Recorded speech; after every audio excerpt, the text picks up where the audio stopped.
nouvelle vidéo aquarelle. Chérie, c'est le médium que je préfère, clairement. Aujourd'hui, on va travailler avec un des derniers tampons de la dernière collection des ateliers de Karine. Qui dit aquarelle, dit pinceau au Versafine. Et voilà, tadam, c'est déjà tamponné. Attention au tamponnage partiel. Je vais revenir dessus avec un feutre indélébile.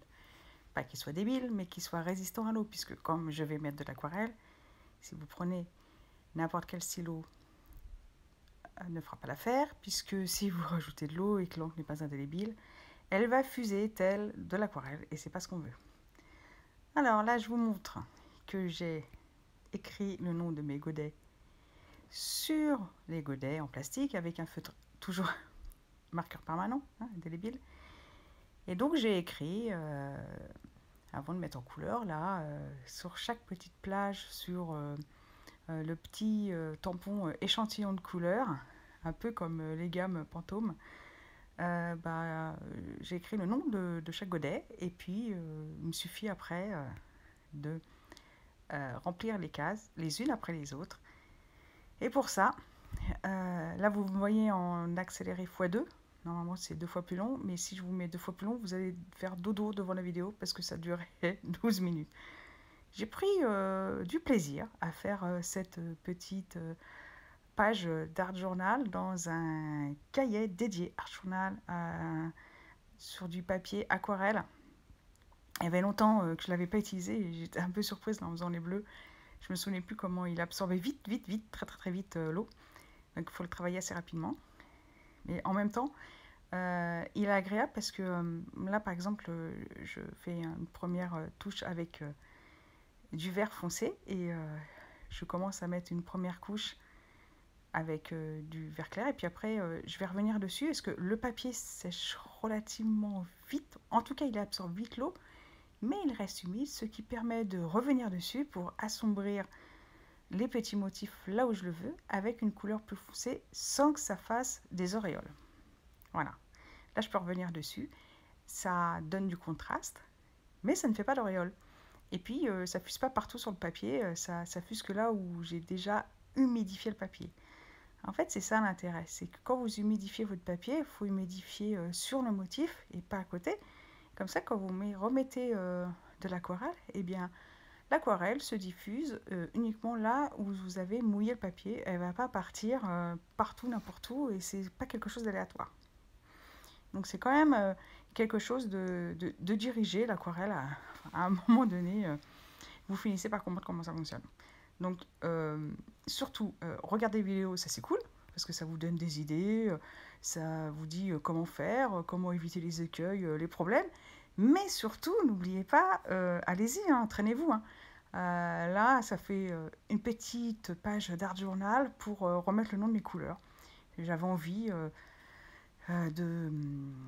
d'immortaliser, on va dire, cette palette. C'est la palette du moment. Parce qu'en fait, depuis que je fais de l'aquarelle depuis un certain nombre d'années, cette palette, eh bien, elle bouge. Elle bouge au gré de mon cheminement artistique, je dirais, au gré de mes envies et au gré de mes besoins. Là, j'ai par exemple une palette de roses que vous pouvez voir qui s'est étoffée. Ce sont les dernières aquarelles que j'ai achetées ces derniers mois, en tout cas ces dernières années, parce que franchement...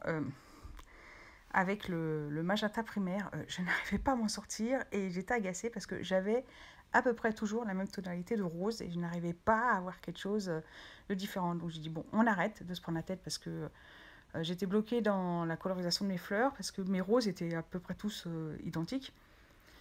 Et du coup, j'ai acheté différents roses et comme ça, je pars de différents roses et puis j'arrive de rouge, pardon, et puis des rouges rosés, des rouges plutôt rosés, et puis j'arrive plus facilement à avoir des roses différents avec les dilutions. Est-ce qu'en fait, on dit oui, vous pouvez avoir toutes les couleurs avec les 3 premières. Oui, oui, c'est vrai, c'est évident, mais c'est super dur.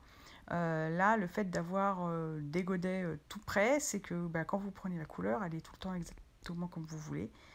Et puis voilà, et puis ça permet de se concentrer aussi sur les dilutions, parce que les dilutions, c'est quand on remet de l'eau, et c'est comme ça qu'on arrive à avoir des tons plus clairs. Là, vous voyez, chaque case est traitée avec de couleur avec un premier passage avec l'aquarelle diluée qui sort du godet, et je fais une dilution, c'est-à-dire je trempe une fois le pinceau dans le godet qui est au-dessus, et j'étire la couleur et ça me donne la couleur diluée une fois.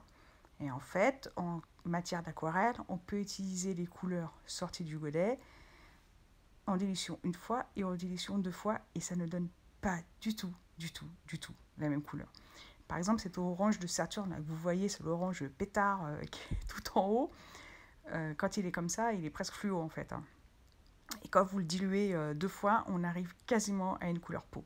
Ou en tout cas quelque chose de pêche. Et on ne croirait jamais qu'on pourrait avoir cette couleur-là simplement en diluant avec l'eau. Donc l'aquarelle, c'est magique pour ça. Et vous comprenez ça à un moment donné parce que vous vous entraînez, parce que vous faites des tests, parce que vous testez. Oui, c'est ça en fait. Donc l'aquarelle, entraînez-vous. Entraînez-vous sur un... Voilà, enfin, c'est tout mignon quoi. Et là, clairement, le but c'était de vous montrer quelque chose d'art journal, mais pour moi, c'était garder un souvenir de cette palette en 2023, au mois de mars. Et ça se trouve, dans un an, elle sera encore différente. Et puis, j'aurai peut-être beaucoup moins d'aquarelle parce que je continue à m'entraîner. Donc, prenez un temps pour vous et surtout, amusez-vous. C'est pas le but hein, qui est important, là, c'est le chemin. Allez, ciao!